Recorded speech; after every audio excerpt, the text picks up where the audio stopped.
ఆగండి ఆగండి, ఒక్కసారి ఈ వీడియో పూర్తిగా చూడండి. నచ్చితే లైక్ చేయండి, మా ఛానల్కు సబ్స్క్రైబ్ చేసి ఈ వీడియో షేర్ చేయండి తప్పకుండా. ఇంటర్మీడియట్ రిజల్ట్స్ వచ్చినాయి కదరా, పాస్ అయినావా? 4 సబ్జెక్టులు ఫెయిల్ అయినా. నా కడుపుని చెడగొట్టినావు కదరా, లక్షలు లక్షలు ఖర్చు పెట్టి చదివిస్తే ఫెయిల్ అవుతావా? పారా బయటికి, ఎట్లా పోయి సాగరా. ఎవరు నువ్వు? మీ కొడుకు సూసైడ్ అటెంప్ట్ చేసుకున్నాడు.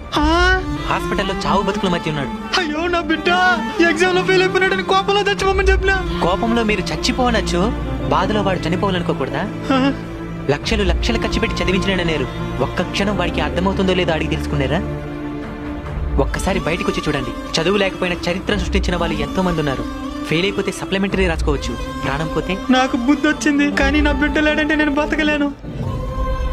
అయినా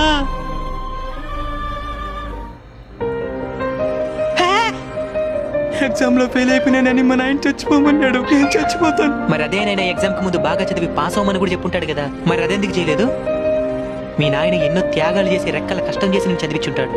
నిన్ను కుట్టే తిట్టే అధికారం మీ నాయనకి లేదా? ఇక్కడ నువ్వు చనిపోతే అందరికంటే ఎక్కువ బాధపడేది కూడా మీ నాయనే. ఫెయిల్ అయిపోతే సప్లిమెంటరీ రాసుకోవచ్చు, లేదా ఏదో ఒక స్కిల్ నేర్చుకుని దర్జాగా బతికేయచ్చు.